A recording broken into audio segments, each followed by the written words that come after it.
La raza maya fue creado por supervivientes del diluvio universal. Y como dijeron, cuando ellos bajaron en la península, dijeron en su propio lenguaje, Tone, Talón y Chumelun Anji. Traducido al español quiere decir, nosotros venimos de una tierra que existió. Ahora, ¿cuál es esa tierra que existió? Si ellos son supervivientes del diluvio universal, podría ser, no es, pero podría ser la Atlántida. El nombre de esta tierra a que ellos se refieren lo tienen escrito, pero está guardado, está escondido, está enterrado como ellos esconden sus historias.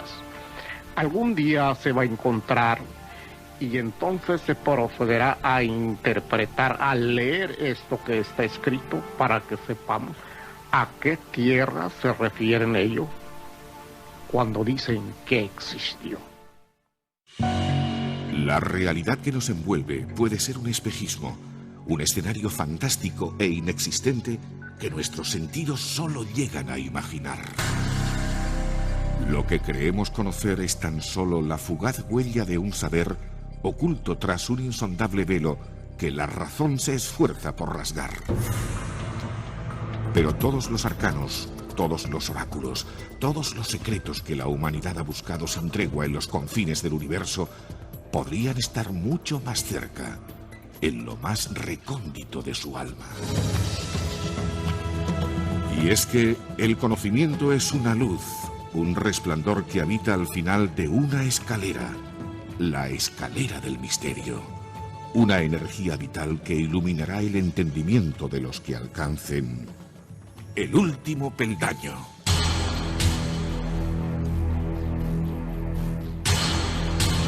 El último peldaño. Dirige y presenta Joaquín Abenza. Amigos oyentes, bienvenidos una semana más al último peldaño.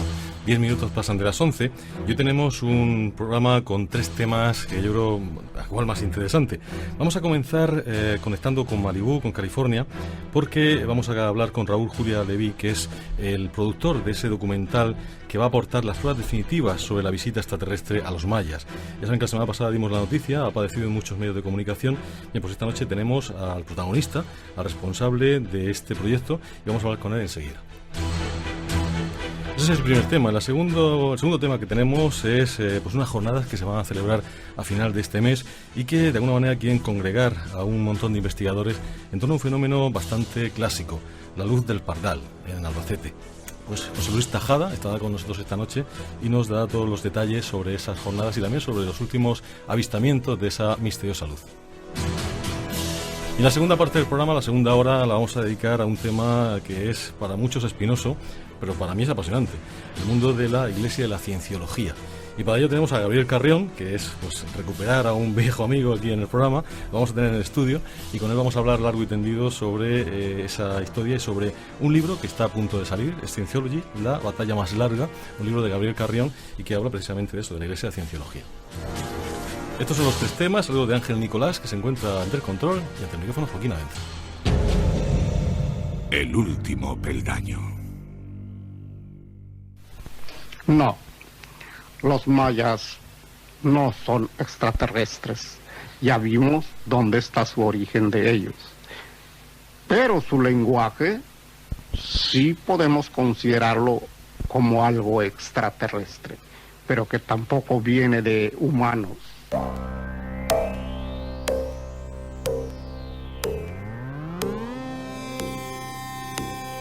Esa era la voz de Félix Potchu, un auténtico maya que visitó nuestro programa hace muchos años, en 1992, cuando estuvo en Murcia para hacer un congreso de culturas americanas.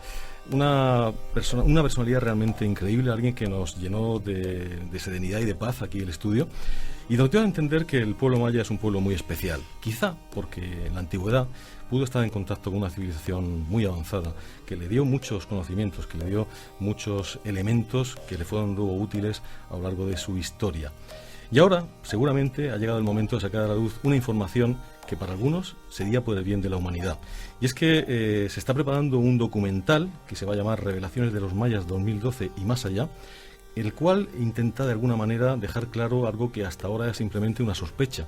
Y es que en tiempos remotos, hace muchos años, los mayas tuvieron un contacto con seres extraterrestres. Y de eso quedó una constancia, a través de elementos, a través de códices, a través posiblemente quizá de algún aparato tecnológico. Eso es precisamente lo que vamos a tratar en los próximos minutos. Ha sido un verdadero terremoto mediático. El Guardian, periódicos de España como La Razón, como El Mundo. Bueno, yo creo que no ha quedado ninguna página web que se dedique al tema del misterio en todo el mundo que no haya tenido en cuenta lo que se ha estado diciendo. Y es que está a punto de tener visión directa de esas posibles pruebas de la visita de extraterrestres en la Tierra. Y el responsable de todo esto es un productor y actor de origen mexicano que actualmente reside en Estados Unidos. Además, una persona muy conocida y hijo también de un actor muy conocido y muy querido tanto por los españoles como yo creo por todos los amantes del cine. Él se llama Raúl Julia Leví. Raúl Julia, buenas noches. Muy buenas noches, ¿qué tal? ¿Cómo estamos? Pues encantado de tenerte en el programa y de que hayas tenido la deferencia de concedernos esta entrevista. Sabemos que no has hablado con ningún otro medio sobre este tema todavía, de radio me refiero. No he hablado con ningún medio y pues como tú verás es un tema muy delicado, es un tema que ha sido muy delicado por muchos años. Quiero darte las gracias por invitarme a tu programa. Es para mí un honor estar con ustedes esta noche. Pues el honor es nuestro y bueno, vamos a entrar, si te parece, en lo que se pueda contar, porque yo sé que tú todavía no quieres desvelar toda la historia, porque lógicamente eso se va a ver en ese documental, pero sí me gustaría un poco aclarar algunas dudas que nos han surgido a todos los que hemos leído pues diversos medios, ¿no? Porque, bueno, ya sabes lo que pasa, cuando se lanza una información, depende de quién la transmite, a veces no se cuenta toda la verdad o se cuenta de alguna manera pues que no es exacta, ¿no?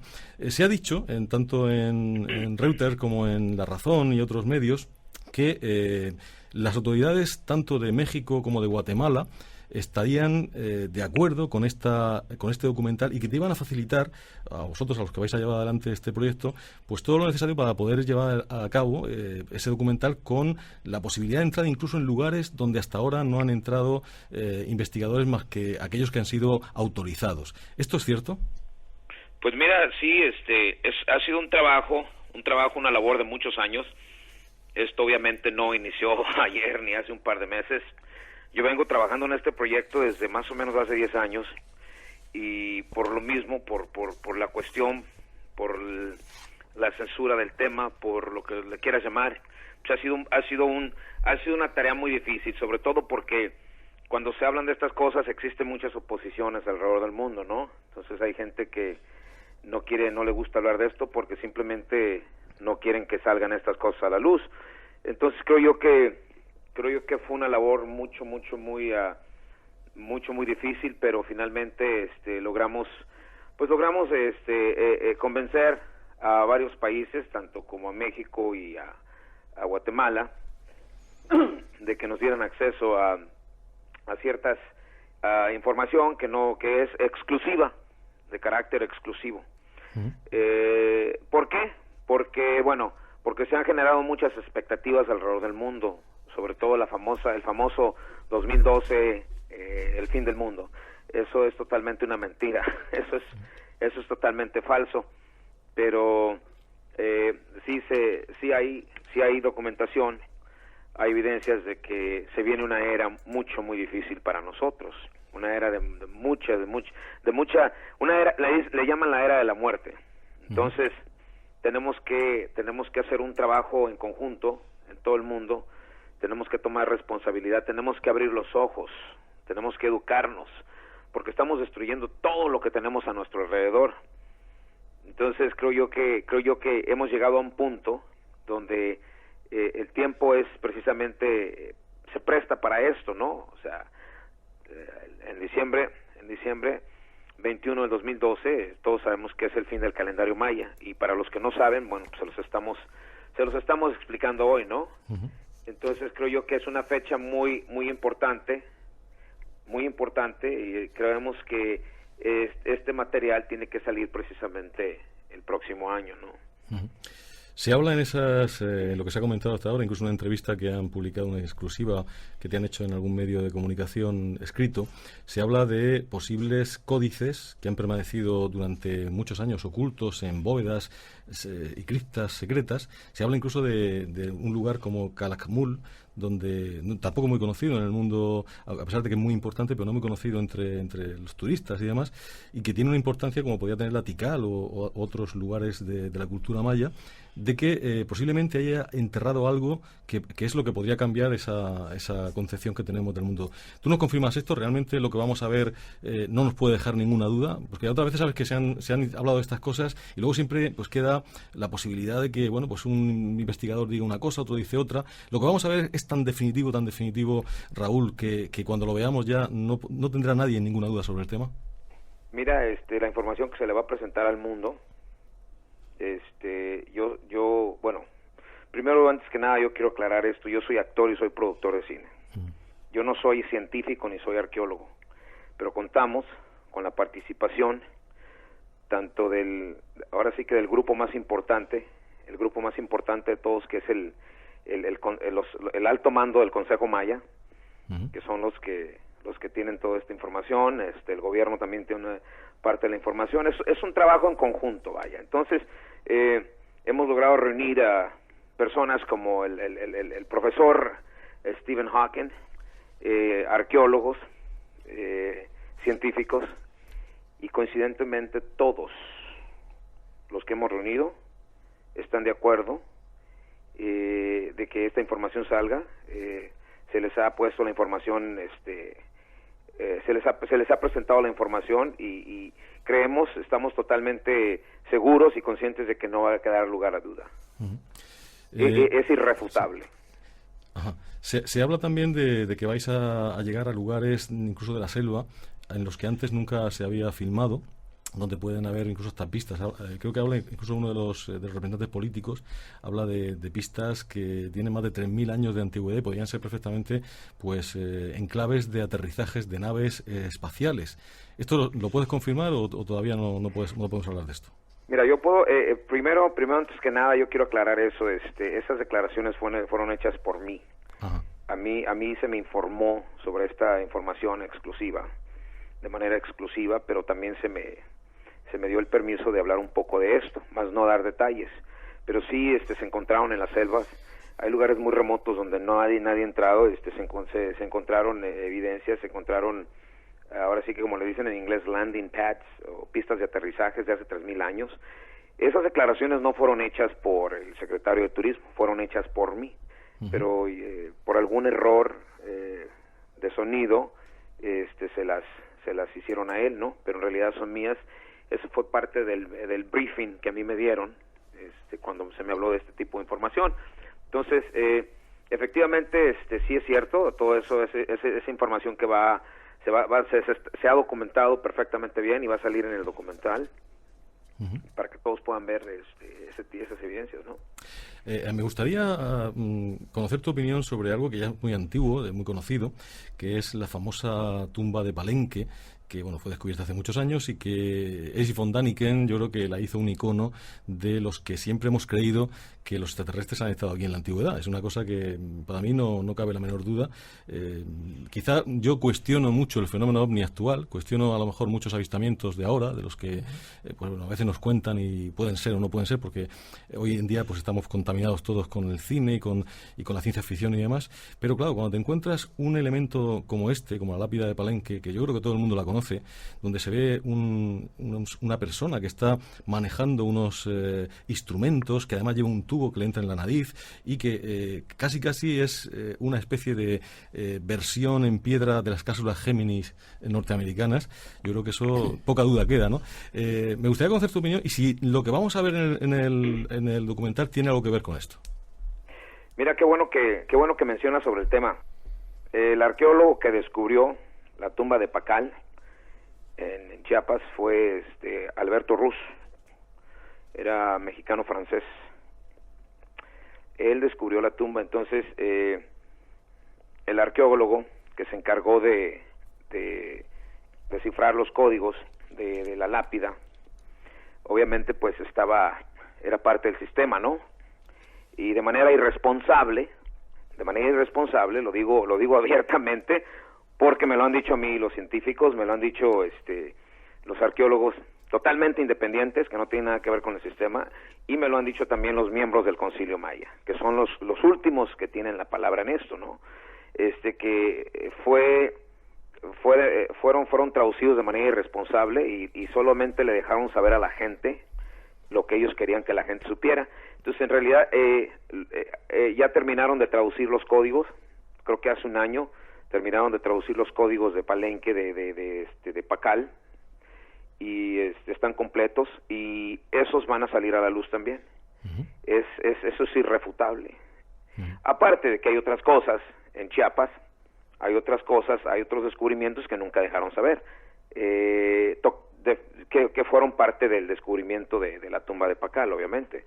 Entonces, que no los dejaron saber porque en su momento no tenían tal vez el personal para traducir los códices, no contaban con el apoyo del Consejo Maya, y ahora que estamos trabajando en conjunto, y que son parte de esta gran labor, creo yo que se le va a informar a la humanidad de la realidad, la verdad de esos códices y lo que esos códices significan.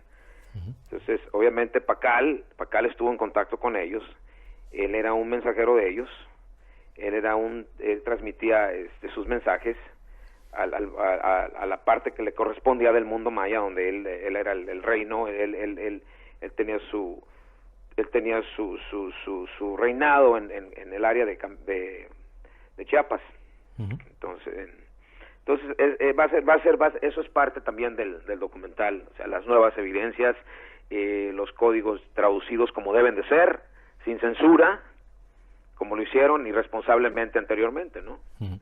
Sí, a veces los arqueólogos, que para mí son totalmente respetables, pero hay veces que cuando no, digamos que no les va la evidencia por el camino que la historia oficial quiere, pues fuerzan mucho a veces la máquina en el sentido de que sacan interpretaciones. Yo recuerdo alguna de las que se hizo en su momento de esta lápida, que bueno, era absolutamente rebuscada y absolutamente increíble. Con lo evidente que es, realmente era muy increíble. Yo te quería preguntar también, precisamente, ahí en esa lápida se encontró, pues lógicamente, un esqueleto de un ser.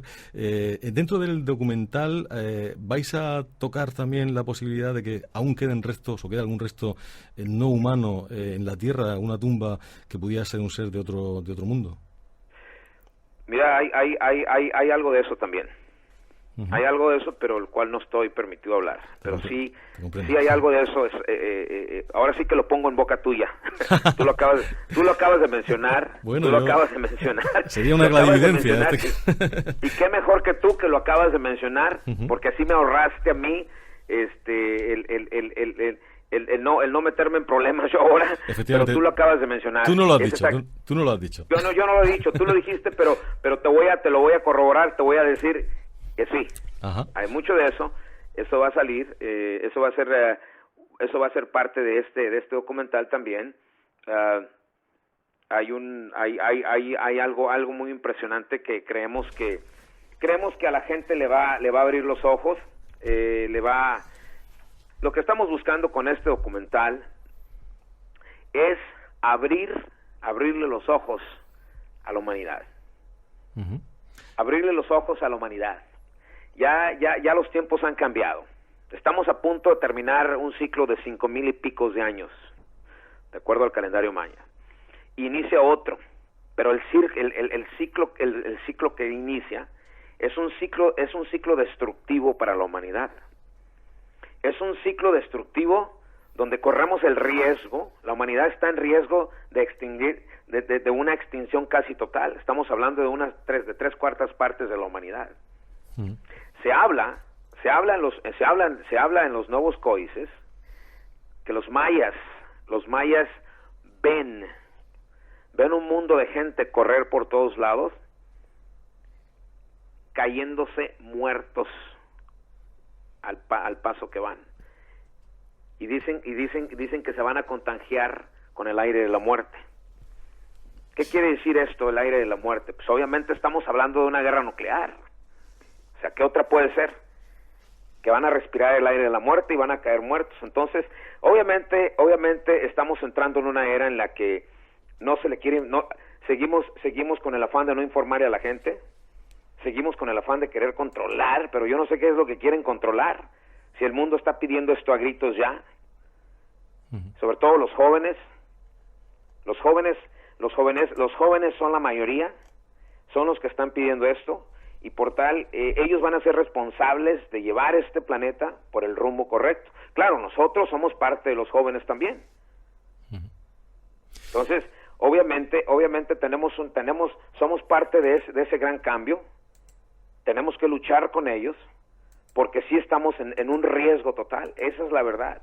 Y me da mucha tristeza decirlo, ¿no? Porque yo que más quisiera que abriéramos los ojos. Mira lo que está pasando alrededor del mundo.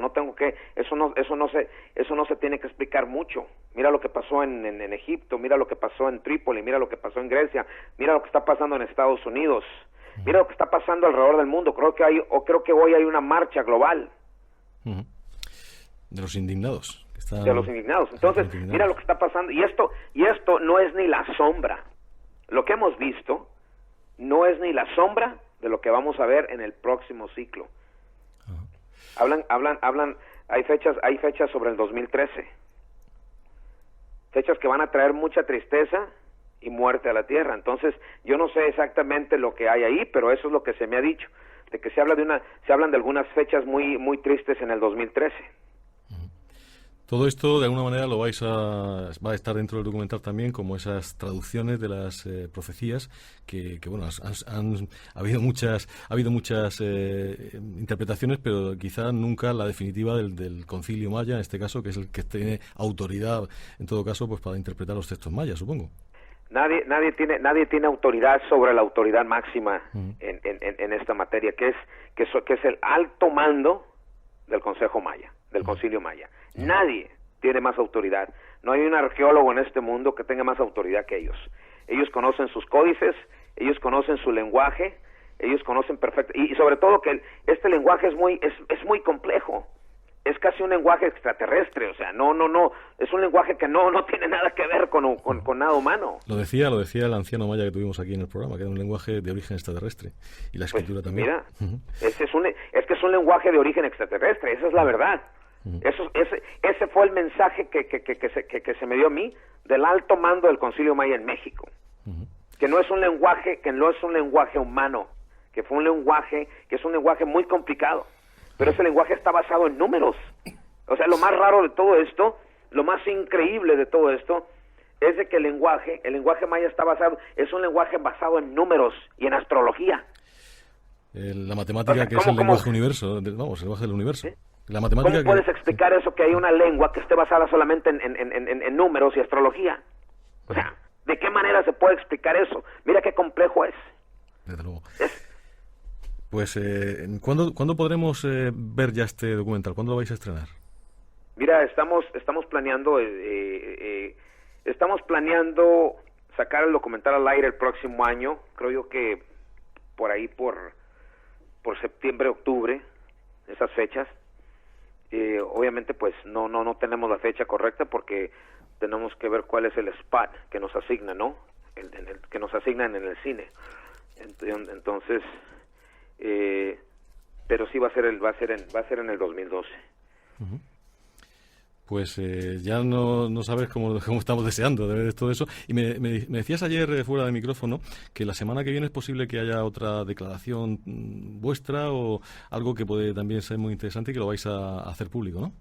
Pues mira, estamos todavía debatiendo sobre si sacamos una evidencia, una foto que tenemos, que obviamente pues es algo muy impresionante, la verdad. Es algo muy impresionante. Estamos todavía viendo eso, pero creo que sí lo vamos a hacer, Creo que va a ser lo más correcto. Creo que el mundo, creo que la humanidad se merece este regalo. Digo, este es como un adelanto, que lo tomen como un adelanto de lo que viene. Lo que viene después. Entonces, es algo sumamente importante. Entonces, creo que lo vamos a a hacer, estamos viendo eso y bueno, y lo haríamos por medio de Reuters, ¿no? Uh-huh. Sabes que igual que hay mucha gente que está entusiasmada con este proyecto, también hay detractores y hay gente que está pues poniendo una nota crítica en todo ello. Supongo que eso tú lo esperabas de alguna forma. ¿Crees que es algo que es previsible? Ayer precisamente hablábamos de un artículo que no te había gustado nada de un periódico español y bueno, la verdad es que siempre va a ocurrir eso cuando se hace cualquier tipo de iniciativa y sobre todo si va encaminada a hablar de extraterrestres, pues siempre va a haber pues personas escépticas que bueno, pues que se opongan, ¿no? Mira, pues curiosamente ayer estaba viendo un artículo, como lo mencionas tú, de un periódico de mucho prestigio en España, ¿no? Y la nota la escribió un bloguero, porque no es ni reportero. un reportero serio, no escribe esas tarugadas. Este tipo se escribió para el periódico, en línea, y la verdad me sorprendió muchísimo lo que dijo. O sea, me quedé anonadado. Dije yo, ¿cómo es posible que un periódico con tanto prestigio, con tanto nombre, como es El Mundo, le permita a este tipo de personas que escriban ese tipo de artículos en sus blogs, principalmente en el blog del periódico? La nota ahora sí que la nota parece de un chamaco de secundaria que está estudiando para periodista. Entonces, me imagino yo, después de ver las tarugadas que escribió en ese periódico, pues el pobre, ¿qué podría decir del profesor Stephen Hawking? Imagínate. Entonces, la nota es un asco, la verdad. Digo, si hubiera estado escrita por un periodista serio, si hubiera estado escrito por una persona seria como tú, entonces, caray, o sea, yo me abro a debatir, ¿no? Con todo gusto. Con todo gusto debato el tema. Pero digo, o sea, en esas circunstancias no valen la pena ni volverla a ver. Bueno, eso, va a ocurrir siempre. Ya sabes que va a haber siempre pues detractores y lo importante es que yo estoy de acuerdo contigo, es decir, que haya discrepancia es sano y es bueno, pero siempre y cuando se hable sobre argumentos, se hable sobre discutir pruebas, discutir razonamientos. Lo que no es de recibo es que se descalifiquen a las personas simplemente porque digan algo o opinen de una manera. Eso sí que no tiene ninguna justificación. Y eso, pues, claro, eso fue lo sorprendente, claro, que es lo sorprendente del artículo, ¿no? Yo creo que el periódico debería tener más cuidado con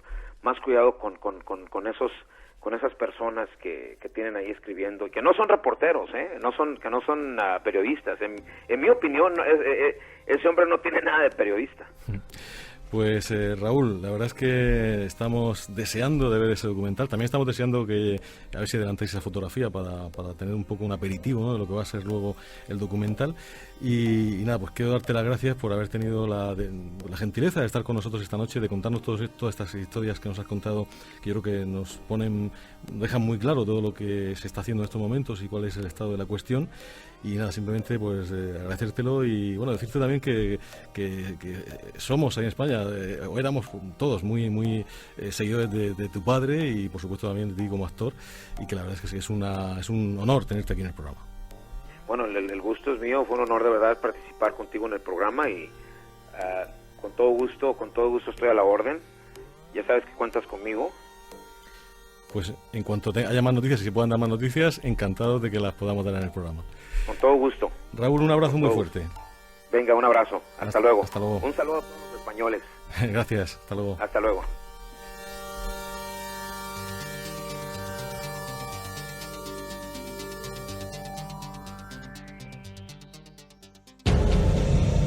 El último peldaño.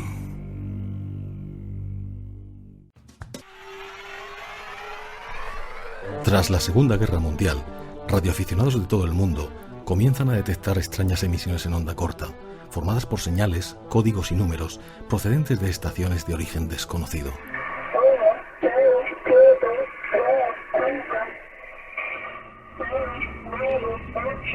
¿Comunicaciones entre espías? ¿Códigos secretos militares? ¿O tal vez un juego? Su presencia en el espectro radioeléctrico se prolonga en el tiempo. Nadie confirma su nacionalidad, pero continúan emitiendo. Viernes 21 de octubre, 11:05 de la noche. El misterio de las estaciones de números. En el último peldaño. Onda Regional.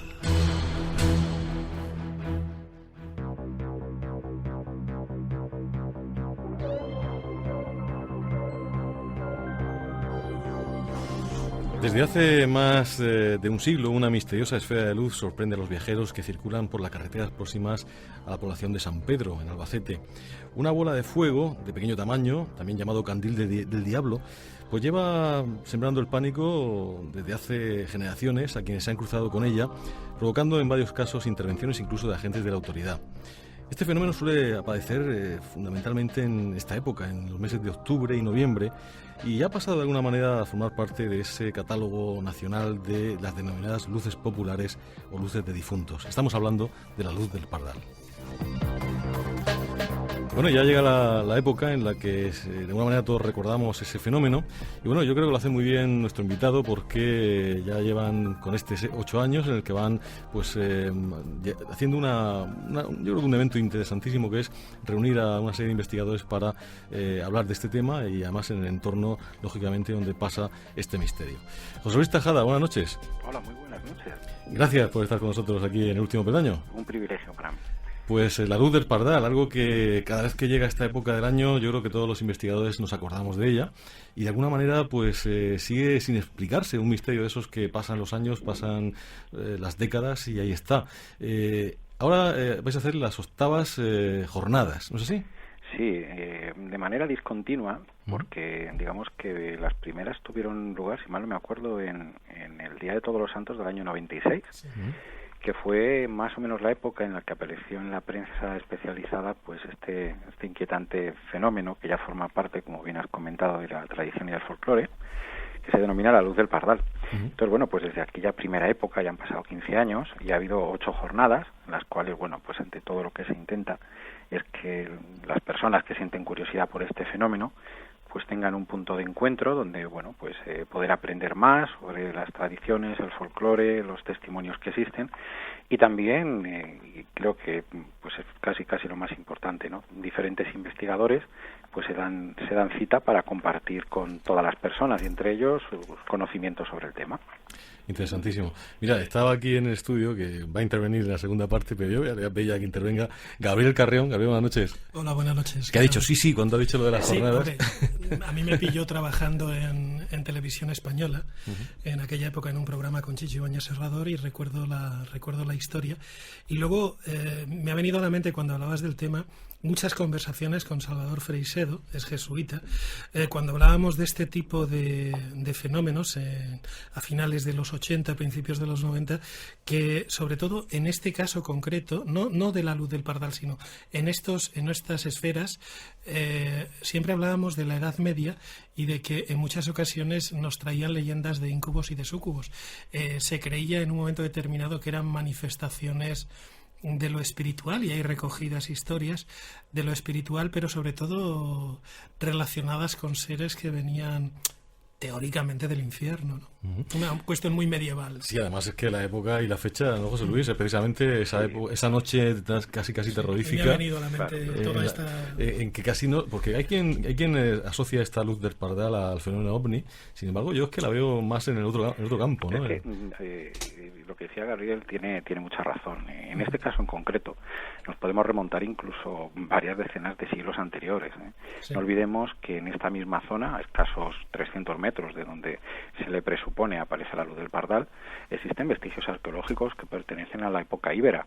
No olvidemos que ahí fue hallado el famoso timiaterio, que es una estatuilla de bronce de aproximadamente unos 35 centímetros de altura, donde aparece pues el cuerpo de una mujer que sostiene sobre su cabeza una especie de flor de loto, sobre la cual también podemos encontrar pues lo que algunas personas han denominado como orbe, ¿no? Como si de alguna forma se pudiese representar, estamos hablando por supuesto de teorías, ¿no?, con esta presunta luz que algunos también han relacionado directamente con la posible muerte de Amílcar Barca, que fuera el padre del gran conquistador, ¿no? Que huyó de Alicante tras esa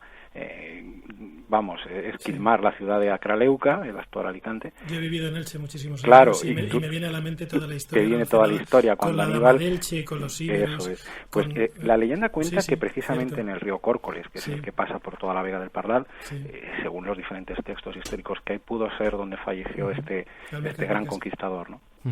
Y para los que no sepan todavía de qué estamos hablando, que a lo mejor alguno queda, sobre todo gente muy joven, resúmenos así muy rápidamente en qué consiste el fenómeno. Pues el fenómeno es un fenómeno que lleva apareciéndose prácticamente desde principios del siglo XX y es la manifestación de un orbe, una especie de bola, una luminaria, como tú bien definías al principio, un candil de difuntos, una luz del diablo, lo denominan algunos, que durante un trayecto aproximado de 2,5 kilómetros, de manera paralela a la carretera, pues parece acompañar a los vecinos de San Pedro, Casas de Lázaro, que son las dos poblaciones comunicadas por esta vía, y que aparece en una determinada zona, muy cerquita de Casas de Lázaro, y acompaña a escasos metros, siempre a la misma velocidad que el testigo, pues a las personas que por ahí circulan, hasta desaparecer en dirección a una transversal, una vía de polvo, un camino de tierra que cruza la carretera a 2,5 kilómetros de su origen, en dirección a Casas Navarretes, lo que anteriormente, pues hace muchos años, porque fue derruida, existía allí una alquería, una pequeña finca, una construcciones, una serie de casas, donde, pues los pastores ya dejaban constancia de que esta luz la veían acercarse hasta desaparecer, y además eran testigos de todo tipo de fenómenos extraños, como pueden ser, por ejemplo, la levitación de objetos, el ver cómo esas luces eran capaces de dividirse en varias, incluso provocando en los testigos pérdidas de tiempo, e incluso, últimamente se rumorea, nosotros estamos ahora mismo preparando una serie de grabaciones pues para poder mostrarlas a las personas que vayan a estas jornadas y para poder elaborar diferentes colaboraciones en radio de testimonios que año a año siguen manifestando que esta luz sigue existiendo y que sigue acompañando a las personas que en esta época transitan por allí. Sí, solo dos cuestiones. Los fenómenos luminosos podían, quizá como en este caso, me imagino, ser positivos, pero me ha recordado mucho una historia que hicimos hace muchos años en Aporriño, en un pueblecito gallego, hablando con una paisana de un caso relacionado con la Santa Compaña. Y ella recuerda que iba con su madre de pequeña y en un cruce de caminos, en una especie de calvero, se vio una luz que se movía de una manera lenta, que desapareció en un recodo y que me ha llamado muchísimo la atención porque son fenómenos. En Asturias también recuerdo 2 casos relacionados básicamente con lo mismo, trayectos muy concretos, repetición incluso de testigos de padres a hijos o de madres a hijas que recuerdan haber vivido este tema, y la verdad es que es ciertamente impresionante, ¿no? Sin olvidar, y a lo mejor deberían de investigar, el tema de las connotaciones de carácter sexual que tendrían que ver sobre todo con la época de la Edad Media, que también se daban en este tipo de lugares. Siempre hay algún caso raro por ahí, seguro. Sí, a mí me llama mucho la atención lo que comentas, porque yo viví bastantes años en Vigo y recuerdo las leyendas que hay concernientes a la zona de Oporriño, ¿no? Sí, sí. Y también, como bien comentabas, en la zona de Asturias, lo que ellos llaman la Huestia, ¿no? Sí. Esa luminaria también, ese candil de difuntos que además se aparece por esta época. Yo de todas formas tengo que reconocer que dentro del escepticismo que siempre sanamente intento mantener, ¿no? También no descarto las explicaciones de tipo más natural, ¿no?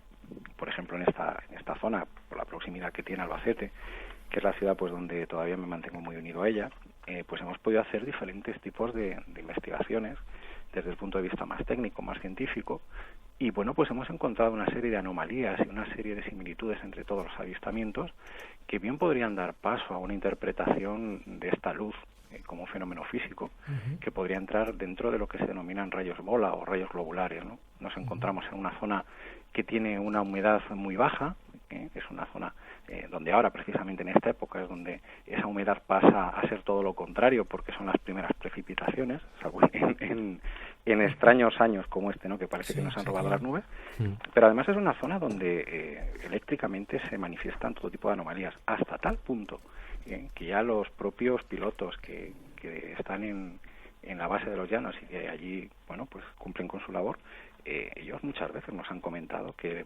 circunvalando las aerovías que hay sobre esta zona, pues ellos han sido testigos de todo tipo de anomalías en los equipos que llevan, ¿no?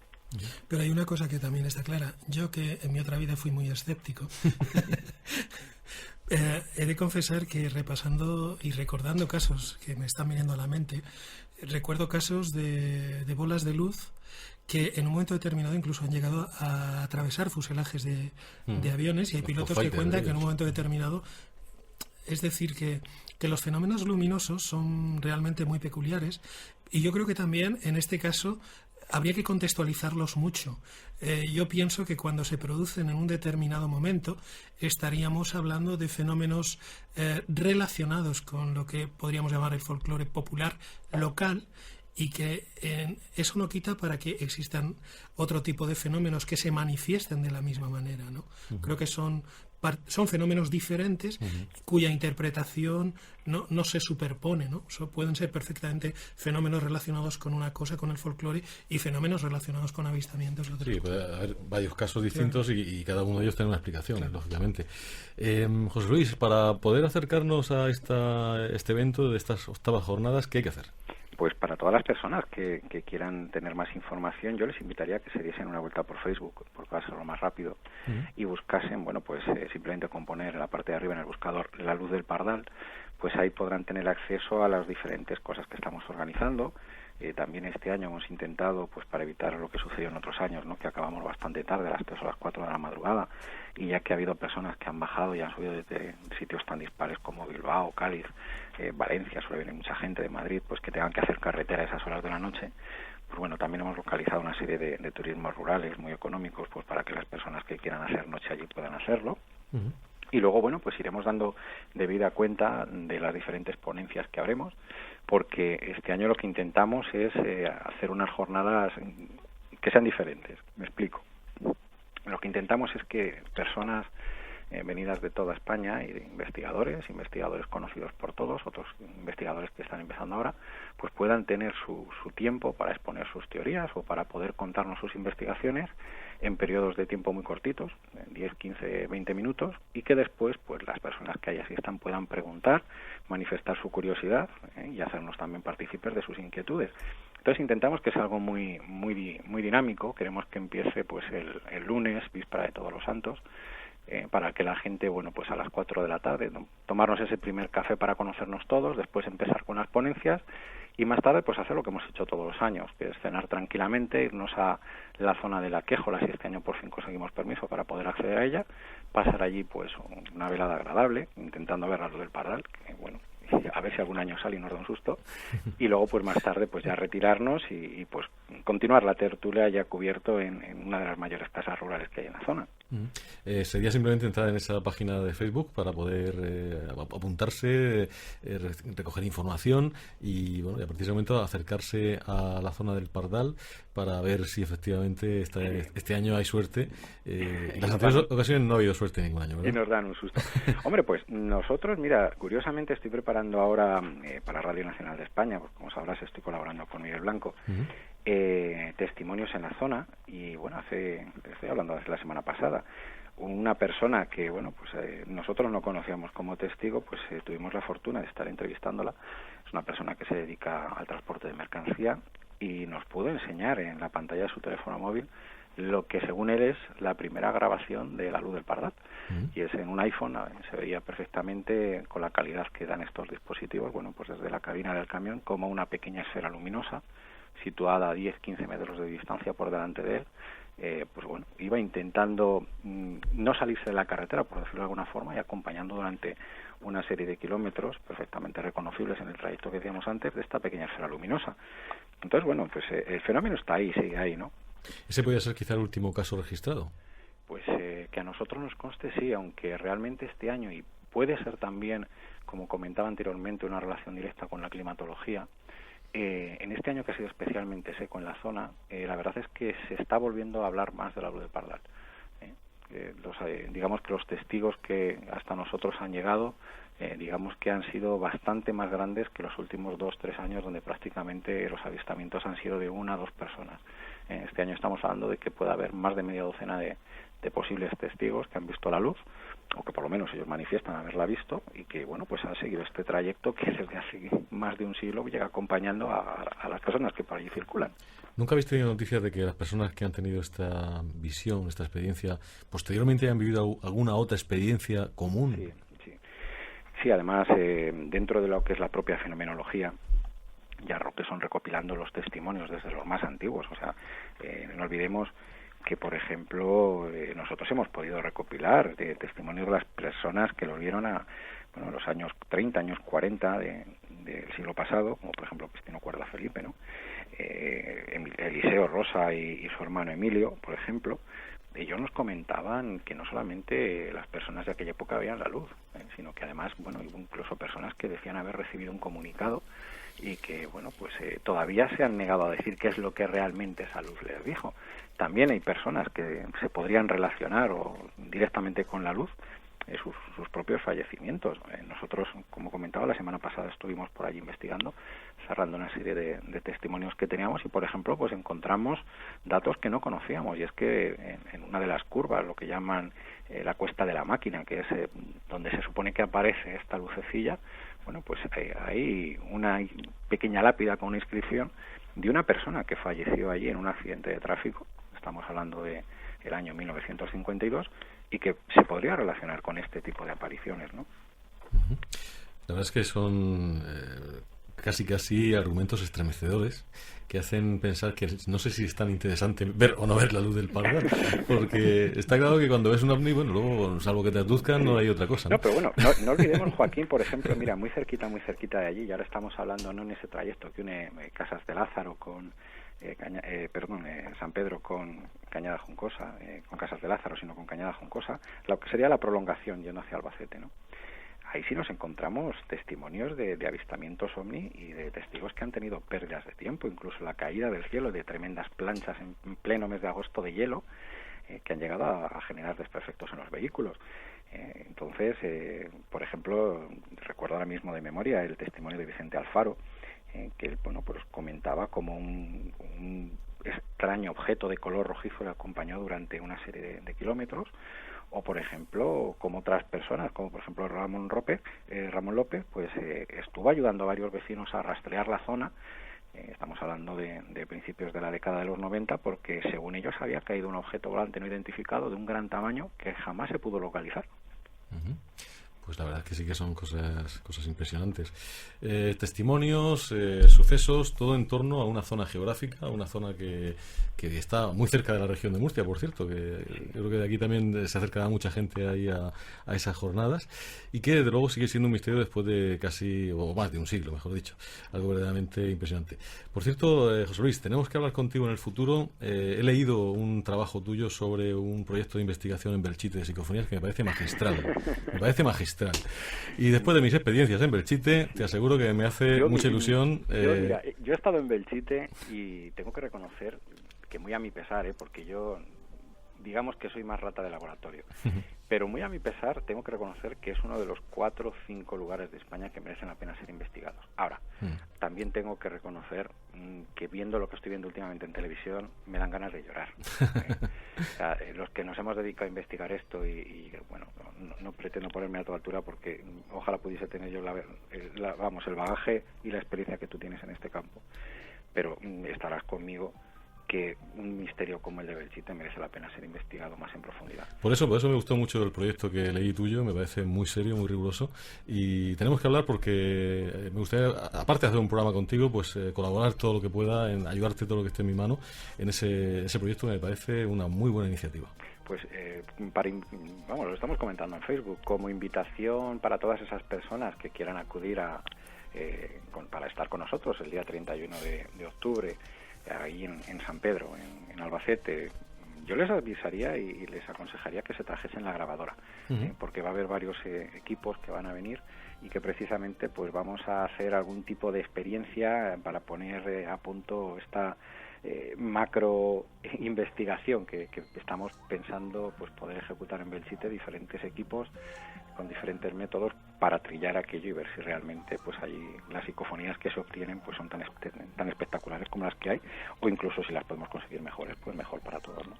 Pues de todo eso hablaremos en una próxima entrevista. El tiempo nada más de sí. Muchísimas gracias, José Luis Tajada, y que tengáis muchísima suerte y mucho éxito de participación en esas jornadas de la luz del Pardal. Un placer haber estado con vosotros y a vuestra entera disposición. Un abrazo. Un abrazo.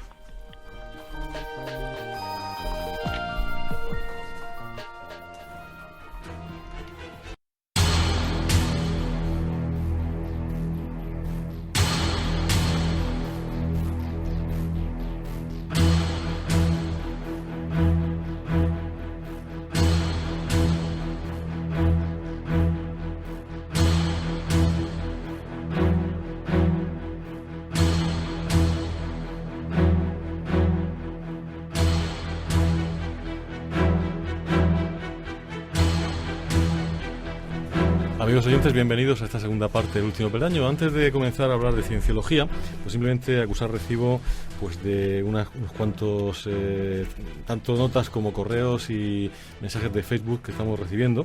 Hay que decir que nos ha dejado una nota en la emisora, nos ha dejado José Martínez, que nos dice que si quiere saber cuándo vamos a hablar de los ensueños, que le interesa mucho. Bueno, pues en principio no teníamos previsto, pero ya que nos lo pides, vamos a intentar hablar de ese tema en cuanto sea posible.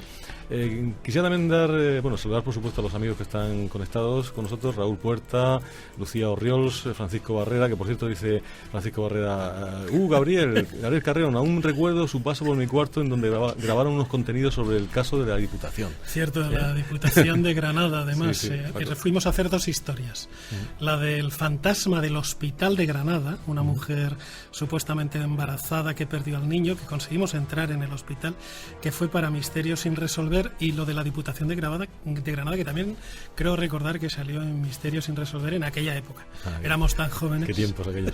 Bueno, pues también saludamos a Ros Torres desde México, a Rosario García Parra, a Santos Fernández, también a Rosa Andreu de Valencia, y a Xavier Guzmán desde Connecticut, que nos dice que le parece interesante que Hawking participe en el proyecto de Julia, y al mismo tiempo que diga que no debemos hacer contacto. Revisando un poco los reportes de Click Hyde, de WebOp, podría decir que estas evidencias o noticias que el grupo de Julia está haciendo estaría dentro de los pronósticos de revelación de cierta información de extraterrestres.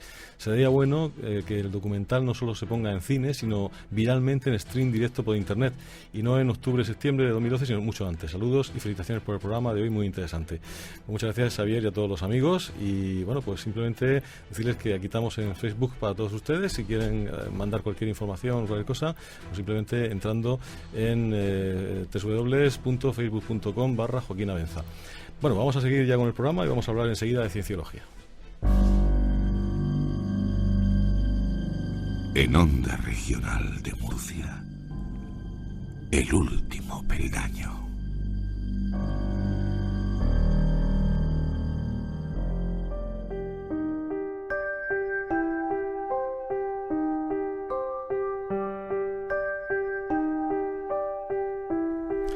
Cada vez que en este programa tocamos un tema, podríamos decir entre paréntesis o entre comillas, complicado, pues siempre hacemos lo mismo, es ir a la fuente, intentar un poco saber dónde empieza todo esto. Si tiramos, por ejemplo, de Wikipedia, pues nos dice que cienciología es un sistema de creencias y enseñanzas originalmente propuesto como una filosofía por Ron Hubbard, y que posteriormente se orientó hacia una especie de filosofía religiosa aplicada, en definitiva, hacia una religión. Tiene una serie de elementos verdaderamente llamativos, y lo más curioso es que parece que hay niveles en los cuales hasta que no pasas a un nivel superior no puedes empezar a conocer determinados secretos. Pues esta noche vamos a hablar de eso, vamos a hablar de cienciología, vamos a hablar también de un posible libro explicativo de todo esto, Scientology, la batalla más larga. Y vamos a hablar, por supuesto, con Gabriel Carreón, que está con nosotros, que bueno, ya ha empezado a hablar en este programa, porque la verdad es que él le sabe de todo. O sea, Gabriel es una de esas personas que a mí siempre me gusta entrevistar, porque podemos estar muchas horas, tenemos que tener mucho programa y hablar de muchas cosas. Pero porque por edad, por edad. Bueno, por edad y por actividad también, ¿no? Porque también lo hacíamos cuando éramos mucho más jóvenes, sí, y también le echábamos horas y horas. O sea que yo recuerdo aquellas participaciones tuyas en el último peldaño, la década de los 90, fíjate tú si ha pasado tiempo. Y la verdad es que, bueno, pues tu trabajo desde entonces ha sido un trabajo brillante en el mundo del periodismo, en el mundo también de la televisión. Bueno, has estado en programas de gran tirada nacional, de gran audiencia, y en programas muy variados, desde estar pues con Chicho Bañez Serrador, o estar haciendo programas de puro de misterio, hasta programas en el cual yo sinceramente no te veía, que era el tema del Castillo de las Mentes Maravillosas, aquel en el que aquello fue el Castillo de las Mentes Prodigiosas, perdón. Y aún se puede ver en YouTube, algún trozo, bueno, es que alguna pelea. Con aquello fue, yo no iba a ir, tuvo uno de los jueces en el primer programa un accidente, un hijo de una de las que iban, y la productora Yes Music, la que hacía Operación Triunfo y tal, y había hecho otros programas, me llamó, oye, vente y tal, y bueno, pues al final entre Apeles y Armentia y yo, pues armábamos ahí un cisco. Era una época radical que yo recuerdo con mucho cariño, pero que no voy a volver a repetir nunca. Creo que fue una de mis últimas concesiones al pensamiento crítico, y la verdad es que he evolucionado desde aquel entonces ahora relativamente, creo que he evolucionado para bien. De todas formas, yo cuando te veía entre esos dos personajes, que imagino también estaban haciendo su papel, imagino. Sí, bueno, Apeles es muy particular, y luego Armentia tiene su papel también, está claro. Pero claro, yo entendía que tú estabas de alguna manera representando, más que opinando. Yo me lo pasé muy bien, me invitaban a ir a Barcelona, me tiraba allí 2 días cada vez que grababa, me iba a un hotel fantástico en el Contes de Barcelona y en el Paseo de Gracia, en el centro, súper bien. A mí me pagaban bien, además, yo estaba encantado. Bien, pues vamos a empezar. Bueno, antes de empezar a hablar de cienciología, yo te dije cuando te invité al programa que íbamos a tener esta noche una primicia, como ha sido, sí. Y que, por supuesto, como gran experto que eres en todos estos temas, a mí me gustaría conocer tu opinión sobre esto. ¿Qué opinas de...? Bueno, no debemos olvidar mi segunda profesión, que es la de realizador y productor de temas audiovisuales. Por lo tanto, está claro que hay 2 lecturas. La lectura del experto, bueno, el milenarismo vuelve. Creo que te lo comenté en una nota que hice cuando hablábamos de la posibilidad de venir. El milenarismo siempre vende, da igual que sea en el 2000 o que se vincule a determinadas profecías.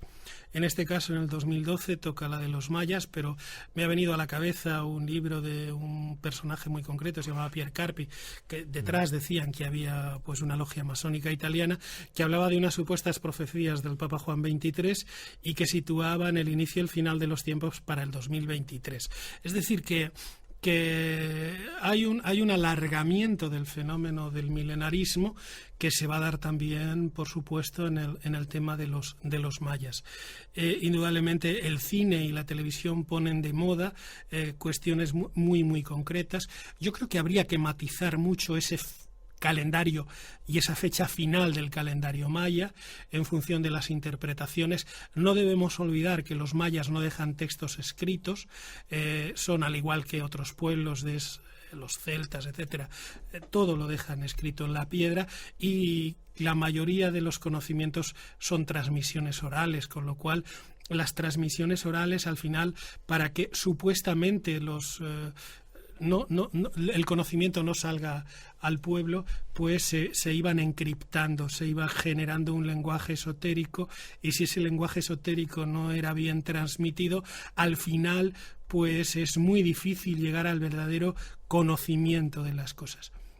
Quizá en este caso concreto habría que hablar de que la mayoría de los textos antiguos nos dan referencias claras de que hubo algún tipo de contacto entre pues los hombres y los dioses, incluida la propia Biblia, que no se rasguen las vestiduras los cristianos, porque incluida la propia Biblia, yo siempre digo, y además en Scientology, la batalla más larga, el libro que saldrá en diciembre, pues hay un capítulo donde hablo precisamente de estas cosas, y le digo a los lectores que en algunos de los textos bíblicos que pongo, si cambian la palabra nube por la palabra nave, tienen un claro contacto extraterrestre.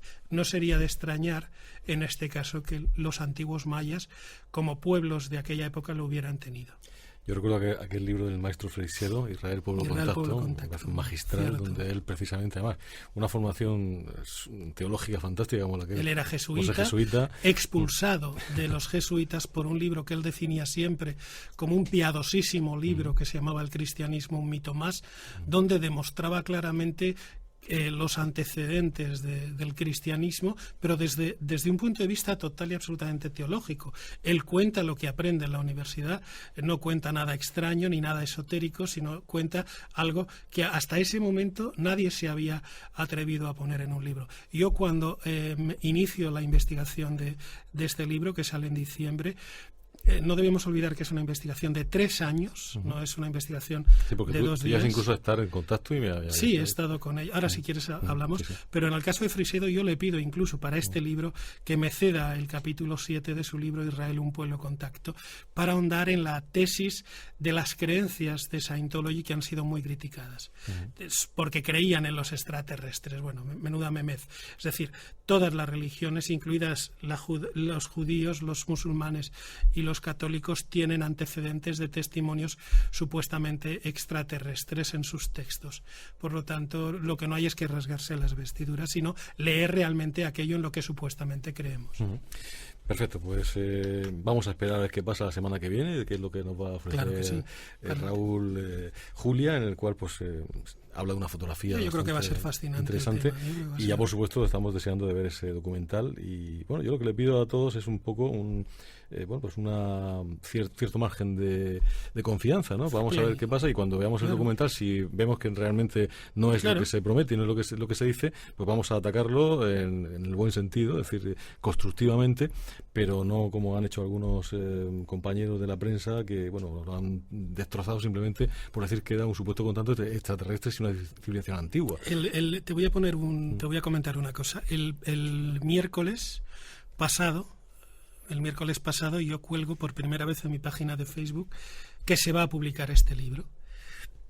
Y cómo puede la gente hacer reserva del libro, porque lo vamos a editar nosotros, la primera edición solamente, y lo vamos a enviar por internet. Nos interesa luego tener conocimiento, ver la gente qué opina, y colgué una mera reseña. No hablé del libro, no dije ningún texto del libro, solo el cómo.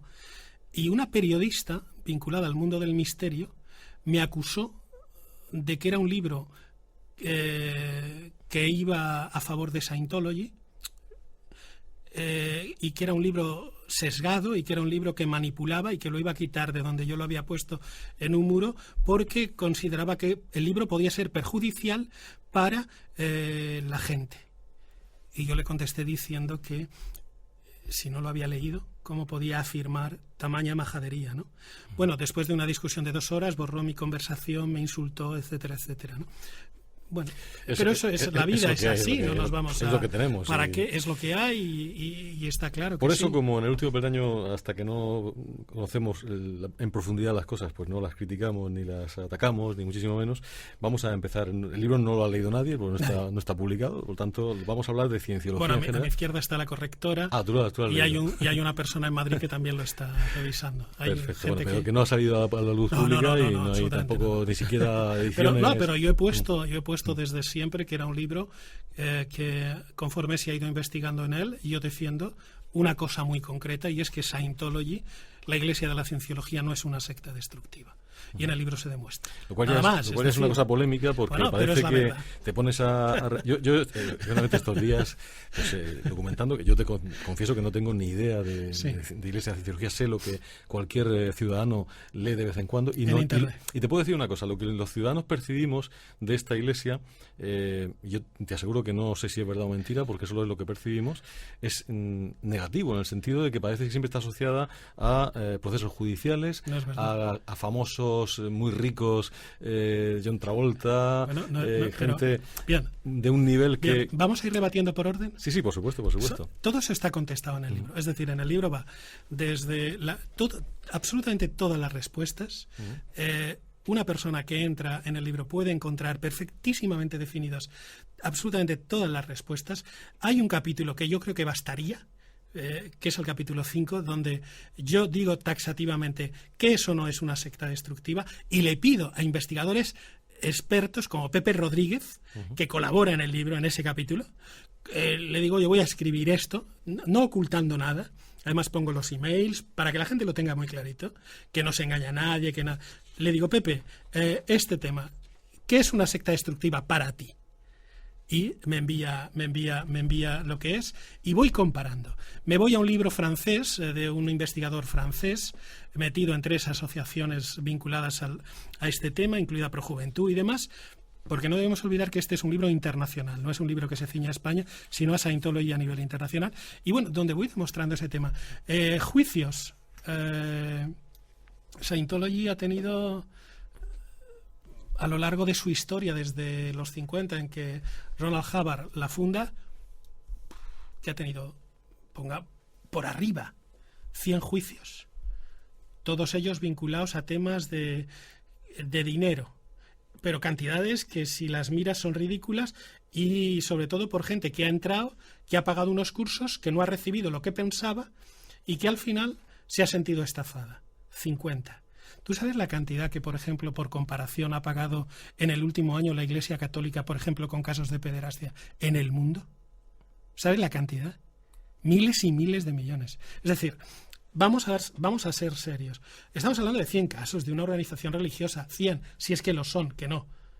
Lo que pasa es que es muy bonito poner un titular. La iglesia de Tom Cruise y John Travolta. Si tú te metes ahora mismo en foros o en páginas, tú verás que se mezcla a Tom Cruise y a John Travolta con noticias de hace 25 años relacionadas con la cienciología. Pero si pones los nombres de los famosos, pues los buscadores te van a meter en la página y te van a dar visitas y te van a dar visitas. Pero en la mayoría de las ocasiones están repitiendo y repitiendo y repitiendo. Y bueno, también está Chick Corea, que es un afamado pianista, y nadie se mete con él. Y ahí está.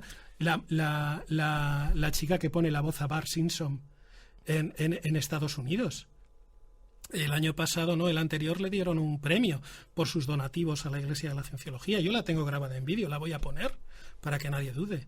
O sea, hay un señor que se puede investigar que se llama Bob Dugans, que es un inversor independiente de Estados Unidos, que entre el año 2008 y el año 2010 le dio la cantidad de 75 millones a la Iglesia de la Cienciología. ¿Cuánto no habrá ganado? Es decir, vamos a ver si empezamos a tener claro que la gente, si quiere una iglesia, se la puede pagar, y hay gente que no está acostumbrada a que el Estado les pague sus creencias espirituales. Te sigo diciendo cosas que nos llegan a los que no tenemos ni idea, y tú me vas diciendo. Luego, si te parece, más adelante vamos a un poco a definir de qué va esto de la iglesia, de la cienciología, pues para que los oyentes pues se hagan una composición desde alguien que lo ha estudiado desde dentro, en este caso, que eres tú. Pero bueno, sigo diciéndote cosas. Partiendo de la base de que la cienciología, yo no soy cienciólogo, y desde la cienciología a mí no me ha pedido que les defienda. Esto que quede claro. Que quede claro. Además, yo también quiero decir claro que te conozco hace muchos años y que tú no eres de los que se van casando con nadie. Que quede claro. De este tipo de temas. Maticemos.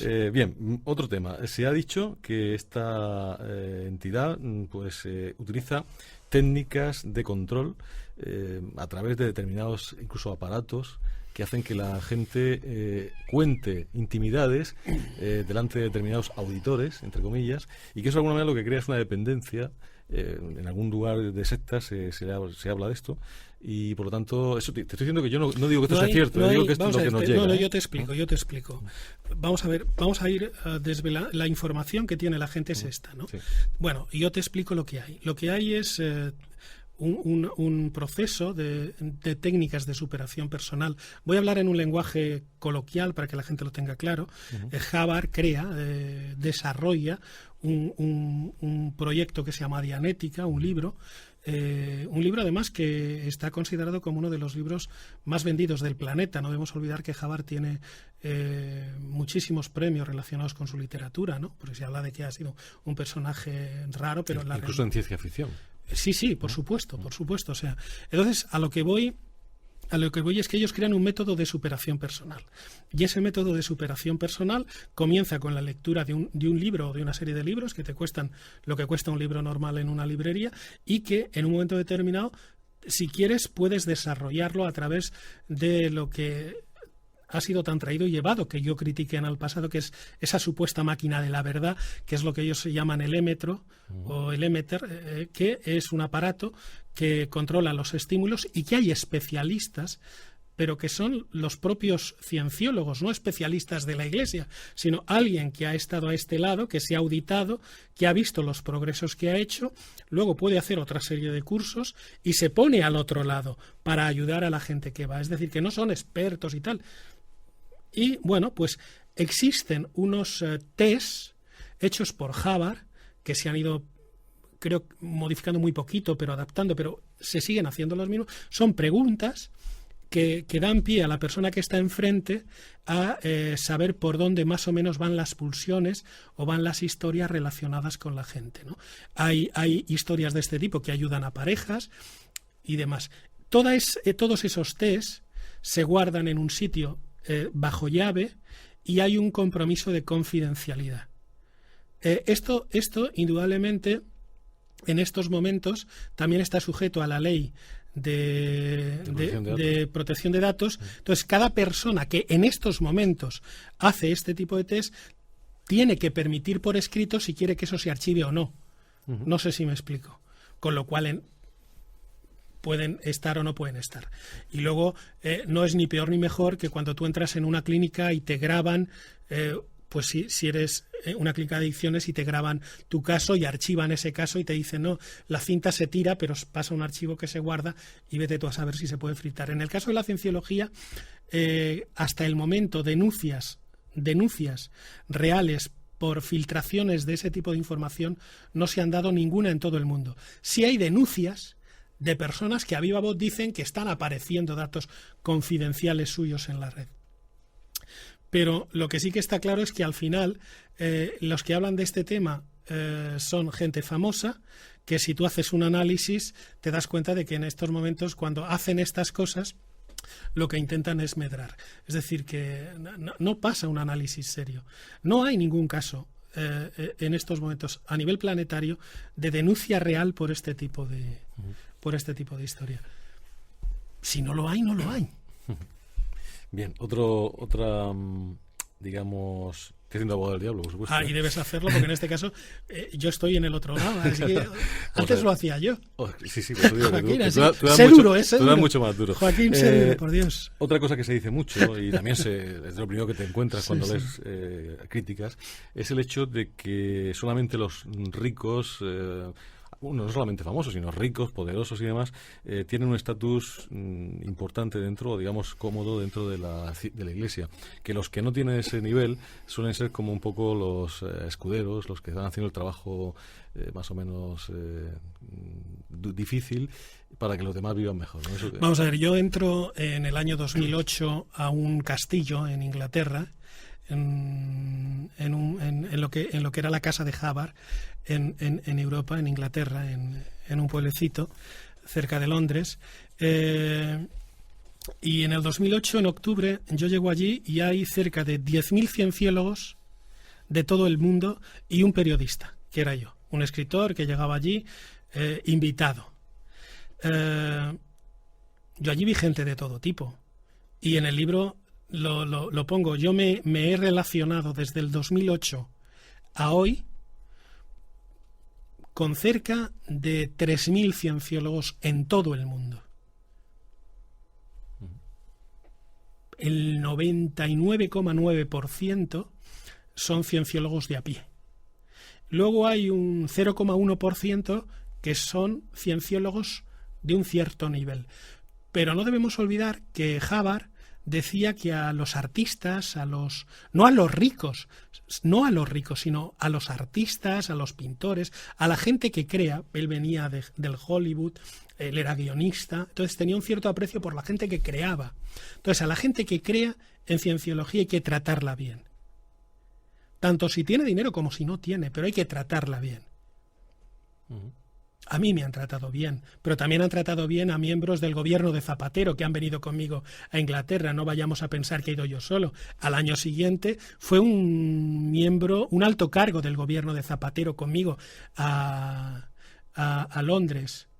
O un abogado catalán que llevaba casos de niñas musulmanas con esto del velo y demás. Es decir, que yo me he sentado a la mesa con gente que conoció a Havard, con bailarinas de su barco, pues él tenía un barco que iba por el Mediterráneo, y he estado hablando con ellas y encantado de la vida. Es decir, en ningún momento me he sentido ni diferente ni no diferente. He conocido a gente de la India, he conocido a gente de Rusia, he conocido a gente de Estados Unidos. Hoy en día tengo conocidos, algún amigo, y a mí me han tratado siempre de manera muy elegante, teniendo en cuenta además que cuando ellos me abren las puertas sabían perfectamente que yo era un lobo. No sé si me explico. Y desde el primer momento y todo lo que les he preguntado, te garantizo que todo, cifras, historias, hasta el punto en el que hoy en día, de hecho lo hablaba con Iván Arjona, el presidente de Scientology en España hace poquito, en Madrid, probablemente yo sea una de las personas que más sabe de cienciología en el mundo, más que muchos de los propios cienciólogos. Otra cosa, se dice que el propio Havard, en un momento dado, incluso lo dejó por escrito, fue muy crítico con la homosexualidad, decía que era una enfermedad. ¿Esto es cierto? No es cierto, no es cierto. Hay un texto de Havard, pero que él en un libro que él mismo analiza después y que en estos momentos en cienciología se dice muy claro, y además taxativamente, hay textos que lo afirman, que él habla de las relaciones entre personas, no habla de las relaciones entre hombre y mujer. Él habla de las relaciones entre personas. Es una de las cosas en las que se le achacó siempre, y no debemos olvidar que hay cuestiones en las cuales yo no entro en el libro porque están perfectamente explicadas, y lo que no puedo es explicarlo todo, porque el libro apenas tiene 250 páginas y creo que sobran 200. Te lo digo de verdad, porque yo lo que me he encontrado es nada, es decir, ahora explicaré por qué. Pero lo que está claro es que no puedes entrar a analizar la figura de Hubbard. Yo he obviado al fundador de Scientology, porque es un personaje reciente que necesita una biografía aparte. Para bien o para mal necesita una biografía aparte. Se ha hablado de él, de que estuvo vinculado al satanismo. Y se dice también en algunos foros de... Sin embargo, lo que nadie sabe, que yo no cuento en el libro, ya te digo, porque no me interesa la biografía de Hubbard en este momento. Hablo de Scientology. Pero Hubbard estuvo vinculado a Lester Crowley. Pero lo que nadie sabe es que Hubbard estuvo ahí por petición expresa de la policía. No sé si me explico. Es decir, que hizo un trabajo para la policía. Entonces, todo este tipo de cuestiones son desconocidas, pero es bueno ya que se empiece a conocer que estamos ante un nuevo movimiento religioso con sus dimes y con sus diretes, pero no una secta destructiva. Yo creo que hay que cambiar un poco el chip. Vamos a hacer una pequeña pausa y continuamos. El último peldaño. Onda Regional de Murcia.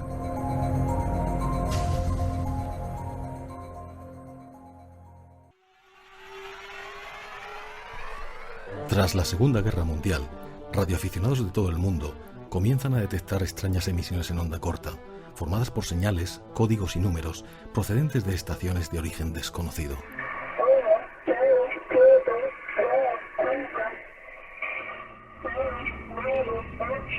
¿Comunicaciones entre espías? ¿Códigos secretos militares? ¿O tal vez un juego? Su presencia en el espectro radioeléctrico se prolonga en el tiempo. Nadie confirma su nacionalidad, pero continúan emitiendo. Viernes 21 de octubre, 11:05 de la noche. El misterio de las estaciones de números. En el último peldaño. Onda Regional.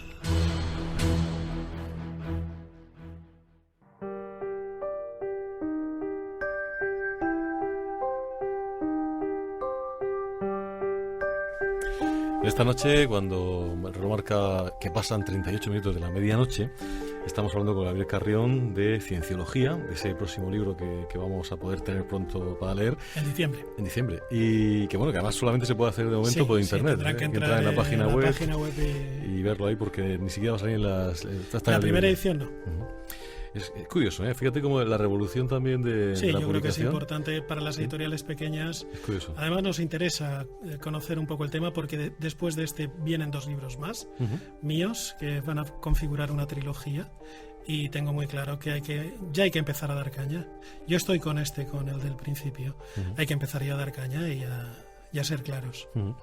Pues otra de las cosas que se decían, o que yo he leído y se dicen, es que puede haber, precisamente por esa atracción de personas influyentes y de alto nivel, puede haber incluso filtraciones de miembros de la cienciología en estamentos importantes del gobierno americano, como puede ser el fisco, la justicia. Vamos a ver, 3 cosas muy rápidas, apuntar datos. Cuando en 1987-88 se detiene la cúpula de Scientology en España, que se inicia un macrojuicio internacional motivado por unas historias que llegaron de la Interpol, todo esto está contado en el libro con pelos y señales, y de esta historia viene el título, La batalla más larga. En el sumario que el fiscal hace de Scientology, afirmaba que los cienciólogos eran los culpables de la muerte de Franco, de Carrero Blanco y de la revolución de los claveles. Esto está en el sumario de la... Me dejas de Sí, no, está así. Es decir, es que vamos a ver, ¿cómo explicarte que las majaderías que se han dicho de esta organización religiosa, de este movimiento religioso, son tan grandes como que yo, desafortunadamente, durante muchos años, también me hice eco de ellas? No sé si me explico. Pero eso lo pone el sumario. O sea, hasta de la revolución de los claveles y de la muerte de Carrero Blanco. Pues bien, nada de nada. En segundo lugar, se habla del fisco. Vamos a ver, en Estados Unidos, Obama paga un café y no declara el impuesto, y Obama va a la cárcel. No sé, no es como España. No sé si me explico. No le preguntan si le vive con IVA. No, va a la cárcel. Si no hay más. El fisco de Estados Unidos es el fisco de Estados Unidos y está por encima de Dios, de la patria y del rey. Eso la gente lo tiene que entender. En segundo lugar, lo que está claro es que en Estados Unidos todos los movimientos religiosos se los paga quien cree en ellos. No como aquí, que el Estado viene, hace un concierto con una determinada organización religiosa y le paga todos los años unos duros. Allí, si tú quieres ser cienciólogo, o te lo pagas o no. Ahora, tú puedes serlo, vas y no tienes que pagar nada, por supuesto. Pero si tú quieres participar y quieres que tu organización funcione, como hacen los evangélicos, como hacen los protestantes de cualquier tipo, etcétera, como hacen los luteranos. Y no hay en estos momentos, no hay absolutamente nada, puede haber algún alcalde, un concejal, pero no hay absolutamente nadie en Estados Unidos vinculado a la Iglesia de la Cienciología. ¿Que pueden tener a alguien que sea un inspector de Hacienda y sea cienciólogo? Pues hombre, sí, lo mismo que hay cristianos y protestantes y musulmanes y budistas. Pero lo que yo cuento en el libro frente a esa pregunta del poder de la cienciología en los estados, yo me imagino que la gente sabe que Angela Merkel, la que está condicionando a nivel económico en nuestros bolsillos, tanto los tuyos como los míos, como los del señor que está ahí detrás del cristal, Angela Merkel es luterana. Tiene sus creencias y que le influyen. Zapatero, toda su familia, su abuelo y tal, ha estado vinculado a la masonería. Bueno, aquí ultracatólicos. Perdón, interrumpa, hace nada, la semana pasada o la otra, no recuerdo bien, tuvimos a destacados masones y nos dijeron que Zapatero no estaba dentro. Zapatero no. Que no lo dejaron entrar. Zapatero no, pero gente de su familia sí, Zapatero no. Pero me refiero que la cienciología, sinceramente, no ha tenido nunca ninguna necesidad de estar en este tipo de sitios. Lo que ocurre es que algunos mandatarios americanos, en aras de la libertad de religión que ellos practican, cuando la vieja Europa se sintió amenazada por determinados movimientos, incluida la cienciología, pues dijo, uy, que son todos estos, son el coco, y hay que ir a por ellos. Entonces, Bill Clinton, pero ojo, estamos hablando de hace ya 10 o 12 años, que parece que fue ayer. Es que yo todavía entro en páginas donde hablan Tom Cruise hoy en día, no sé quién y Bill Clinton defienden. Bill Clinton lo defendió hace 12 años. Pero dijo eso, que ya estaba bien de considerar a la Iglesia de la Cienciología como una secta destructiva cuando no tiene absolutamente nada que lo avale. Rosario García Parra nos dice a través de Facebook que creo que tenemos una tendencia desacertada a pensar que cuando se crean grupos de personas afines con fines comunes, considerarlo la mayoría de las veces como sectas. De hecho, solemos hacerlo además sin siquiera tener una idea clara de su funcionamiento interior, como pasa por ejemplo con las logias, de las que se tiene un concepto equivocado.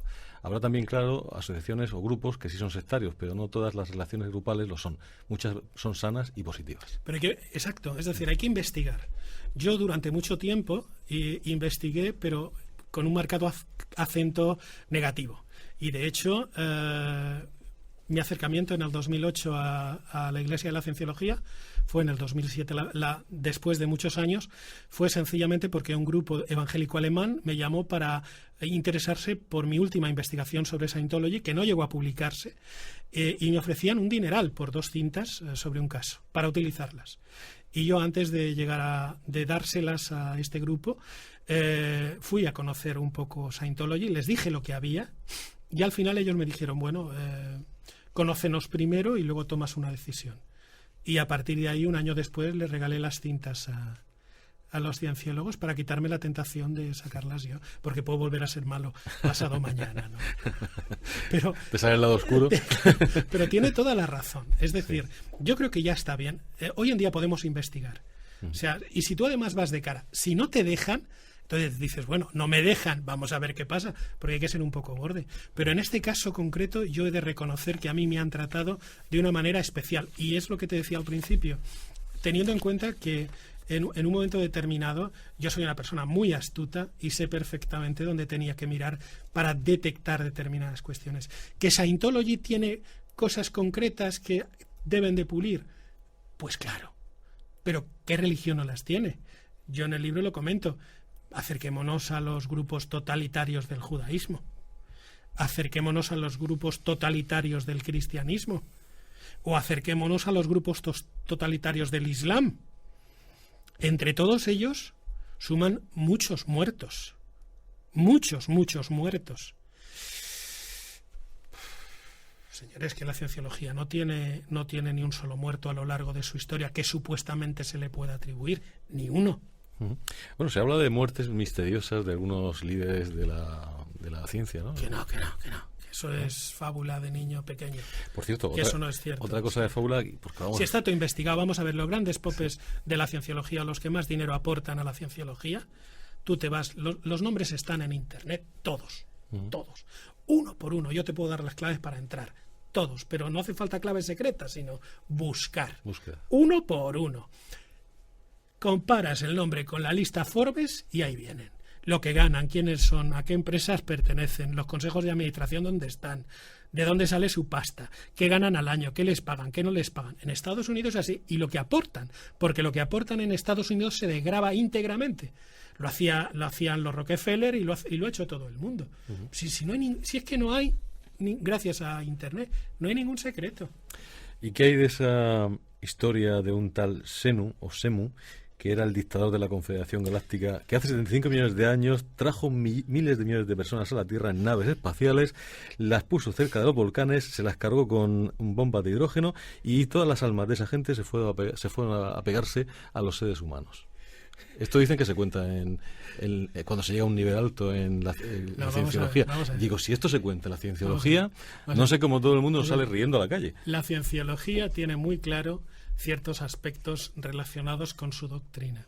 Y sí, en momentos muy concretos ellos pueden tener una base en la que piensen que la base más interna nuestra, lo que el cristianismo considera un espíritu, puede ser una entidad extraterrestre.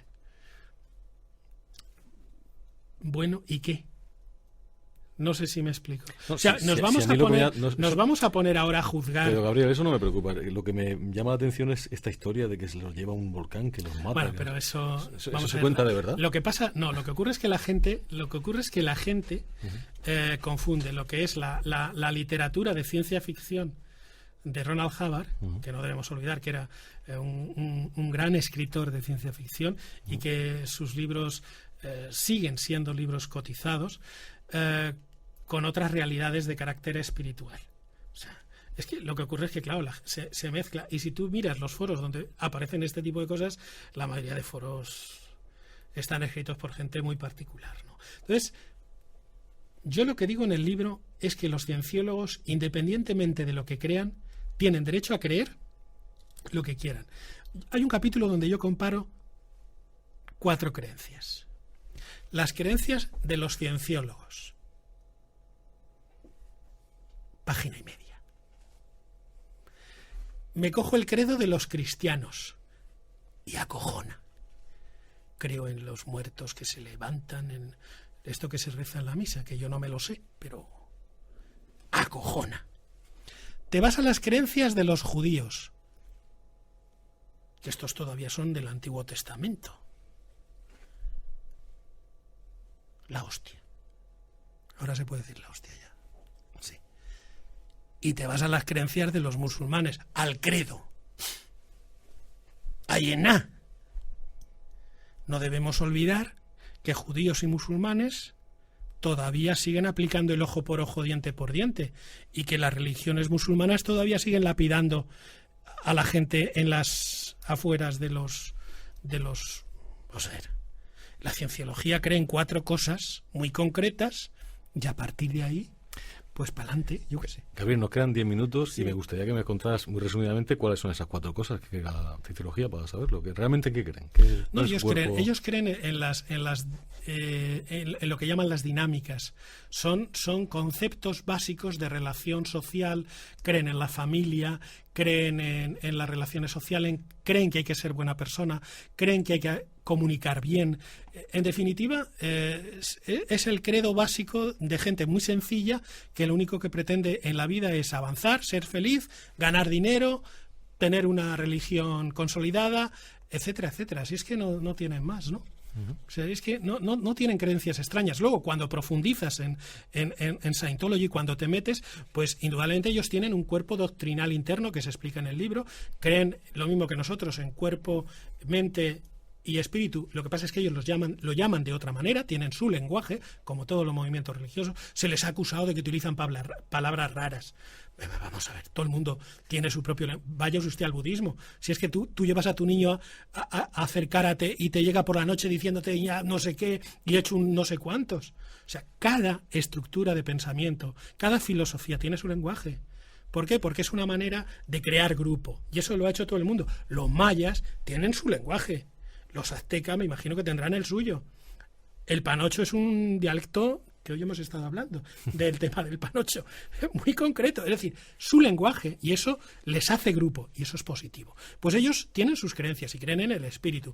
Que el espíritu sea una entidad extraterrestre que es nuestra esencia y que a través de un proceso de trabajo, que es el proceso de dianética, te sirve para alcanzar un estado mejor. Bien, lo que ellos dicen, y esto sí que es importante porque es la fuente de la mayoría de las discordias y de los juicios que se producen, lo que ellos dicen es que en un momento determinado, cuando tú entras a hacer este tipo de trabajos con el émetro, lo que es la dinámica, la dianética, es que tú lo que aprendes lo tienes que aplicar en tu vida. Y que si lo que aprendes y lo aplicas en tu vida te da resultados económicos, de relación, significa que lo estás haciendo bien. Por lo tanto, si lo estás haciendo bien, podrás pagarte posiblemente un segundo curso o un tercer curso, pero esto es como la universidad. O sea, si vas avanzando y vas avanzando es porque en la vida vas consiguiendo logros económicos que te permiten seguir avanzando. Pero yo he visto, y con Iván lo hablábamos, que Scientology es probablemente el único movimiento religioso que en estos momentos tú puedes ver a un niño de 12 o 14 años mandando o estando por encima de familiares suyos mayores, porque ha conseguido avanzar más rápido. Y no hay más.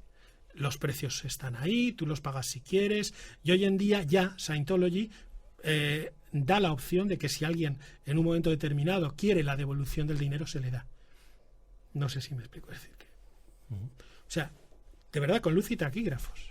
Entonces, la verdad es que no acabo de entender todo el lío que se ha armado en tantas partes del mundo con esta... Bueno, yo espero que Scientology, la batalla más larga, ayude a que la gente entienda mejor qué es una secta destructiva, para entender mejor que no es una secta, lo que decía esta chica. Y creo que es importante, además, que la gente que quiera acceder al texto lo haga abierta de mente. Es decir, teniendo muy claro que vamos a olvidarnos de lo que se ha dicho, que por otra parte son 10 cosas, y a partir de ahí evolucionemos, ¿no? Y que seamos lo que seamos, que no pasa nada, y que pueden creer en lo que quieran, que no pasa nada, que...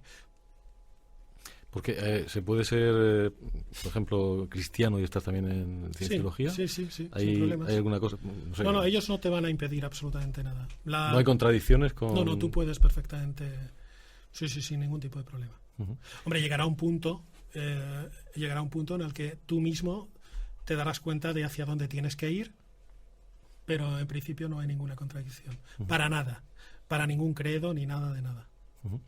Y por lo tanto, todo esto que se ha hablado de que incluso están en contra de la psiquiatría, de que... Sí, contra la psiquiatría sí están.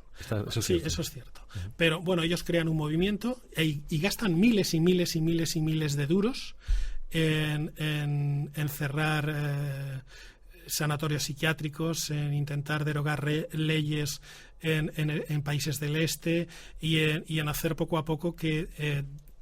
pues haya muchos psiquiatras que vayan a la cárcel. Yo estoy con ellos en este aspecto. De hecho, el siguiente libro tiene que ver con ese tema, y lo que sí que te puedo decir es que ayer fue un día triste para este país, porque el gobierno de Zapatero ha creado ya desafortunadamente pues la especialidad de psiquiatras de la infancia y de la adolescencia. No debemos olvidar que eso les da derecho a medicar a niños pequeños, a detectarles supuestas irregularidades y a medicarles de por vida. Es decir, lo que no consigue la heroína o la cocaína se va a hacer legalmente desde los estamentos médicos de este puñetero país y de otros, que es hacer enfermos desde que son niños hasta que son adultos. En este país y en otros de este planeta hay gente que toma 14 y 16 pastillas diarias, y eso es una vergüenza, porque la mayoría no están enfermos. Solo necesitan un poquito de cariño y un mínimo de comprensión. Pues Gabriel, yo por lo menos he aprendido muchas cosas. La verdad es que veía esto de otra manera, como cualquier ciudadano. Y bueno, ya leyendo tu libro, por supuesto, entraremos más en detalle de todo eso. Luego lo criticaremos, digamos, y yo el primero, no estamos de acuerdo con esto y demás. Pero bueno, para eso hay que leerlo. Yo digo, como decía también Rosario García Parra en otro comunicado, que las cosas, si no se conocen, es una barbaridad, es una temeridad atacarlas y poner el grito en el cielo, simplemente porque lo diga otro, ¿no? Eso, a veces escuchamos lo que dice otro, lo que dice una institución, y ya no queremos saber nada. Hay que ser uno mismo crítico con las cosas y, por supuesto, no dejar que nada nos condicione el pensamiento. Pues Gabriel, ha sido un placer. Quería darte las gracias a ti. Personalmente, hace muchísimos años que no estaba en un programa de radio a este nivel, y bueno, me alegra muchísimo que mi reencuentro con las ondas haya sido con El Último Peldaño, y especialmente contigo, que le tengo y le profeso un enorme cariño. Además, como ya vives con nosotros aquí en la región de Murcia, de vez en cuando te llamaremos para tocar determinados temas. Entera disposición. Sobre todo en esas tertulias que organizamos, donde viene muy bien que haya una voz crítica. A vuestra entera disposición. Gracias, Gabriel.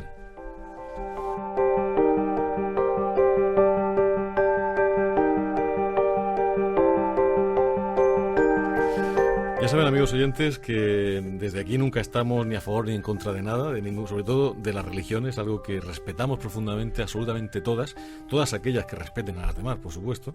Y lo que sí decimos es que estamos completamente abiertos a que ustedes nos envíen sus opiniones, sus críticas, sus padeceres.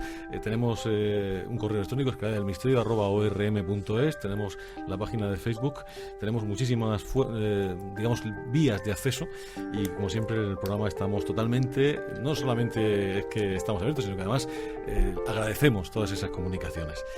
Antes de acabar, simplemente quería decirles que la semana que viene vamos a tocar un tema interesantísimo, el tema de las emisoras de números.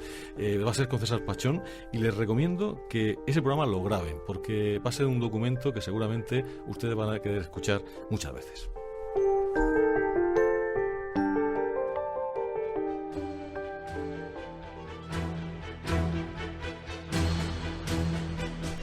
Pues hasta aquí hemos llegado, amigos oyentes. Saludos de Ángel Nicolás, que ha estado ahí en el control haciendo que todo esto funcione a las mil maravillas, y Joaquín Abenza, que le decía que pasen pues una feliz semana. Ya saben que si no hay una reacción de misterio cada fin de semana en Onda Regional, pues el mundo no es igual. Así que les esperamos aquí en El Último Peldaño para seguir, como siempre, hablando de lo que nos gusta a todos nosotros. Hasta dentro de 7 días.